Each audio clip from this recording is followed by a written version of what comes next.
As we come to the end of Pride Week, it's very appropriate that I am in T's Pub on Somerset Street, and one of the owners, Stanton John, is going to do the first reading. So I'd like to introduce Stanton and say welcome to our worship service. Thank you so much for inviting me. I appreciate it. And would you tell us about T's? Sure. So Tees was created about 5 years ago because we lost our main bar and our social gathering place. My business partner Les and I decided we wanted to create an environment that was all welcoming. You don't care what you do in your life or where you are in your life. We want you to come here and enjoy yourself, whether it be through food and drink, listening to the music, watching a show, sing karaoke. That's a good one. But it was just, for us, and Les and I, this is a real love affair, in a sense.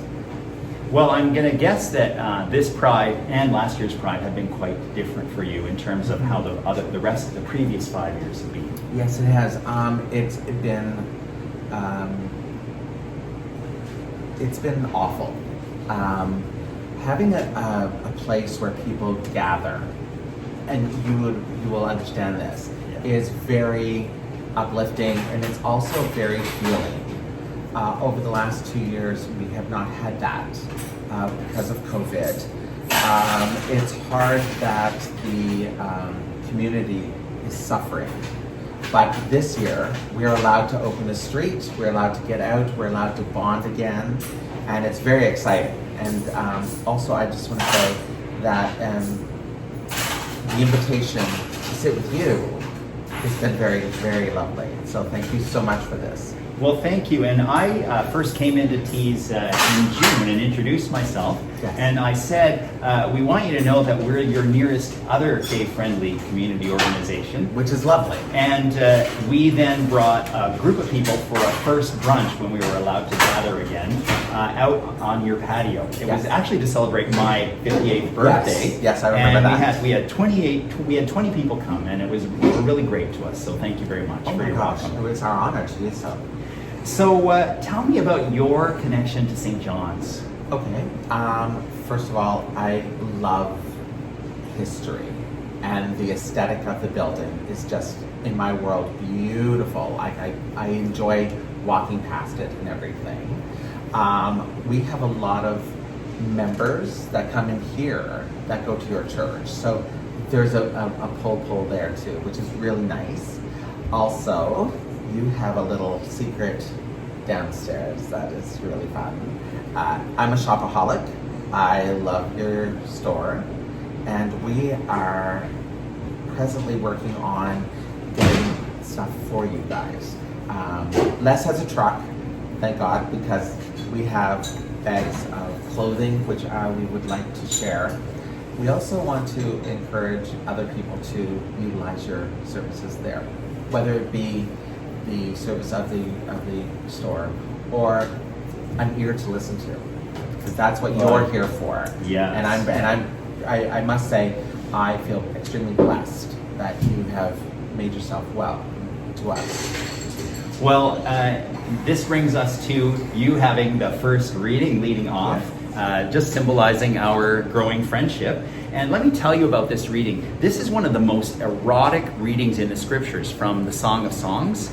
And it is one of the readings that can be chosen on this Sunday. And it's very appropriate coming on the end of Pride that it's a kind of a sexual reading, because our journey of in our society and in the church has been about what is appropriate as sexual and romantic expression. And we've come to a place of much greater acceptance both in Canada and in the church. And so that makes this a very fitting reading. So Stanton is going to read this, and I'm going to follow with Psalm 15, one of the Psalms chosen for today. And it is a psalm about walking in integrity. One of our LGBT advocacy groups in the church, an early one, is called Integrity, and they have really moved the cause of acceptance and welcome along very much, and so we're really grateful to them. So I'll be reading Psalm 15. Over to you, Stanton. Thank you very much. Thank you for allowing me to participate in this. The voice of my beloved. Look, he comes leaping upon mountains, bounding over hills. My beloved is like a gazelle or a young stag. Look, there he stands behind our wall, gazing in at the windows, looking through the lattice. My beloved speaks and says to me, "Arise, my love, my fair one, and come away. For now the winter is past, the rain is over and gone. The flowers appear on the earth, the time of singing has come, and the voice of the turtle dove is heard in our land. The fig tree puts forth its figs, the vines are blossomed, they give forth fragrance. Arise, my love, my fair one, and come away. Listen for the leading of the Spirit of God. Thanks be to God." Psalm 15. O Lord, who may abide in your tent? Who may dwell on your holy hill? Those who walk blamelessly and do what is right, and speak the truth from their heart, who do not slander with their tongue and do no evil to their friends, nor take up a reproach against their neighbors, in whose eyes the wicked are despised, but who honor those who fear the Lord and who stand by their oath even to their hurt, who do not lend money at interest and do not take a bribe against the innocent. Those who do these things shall never be moved.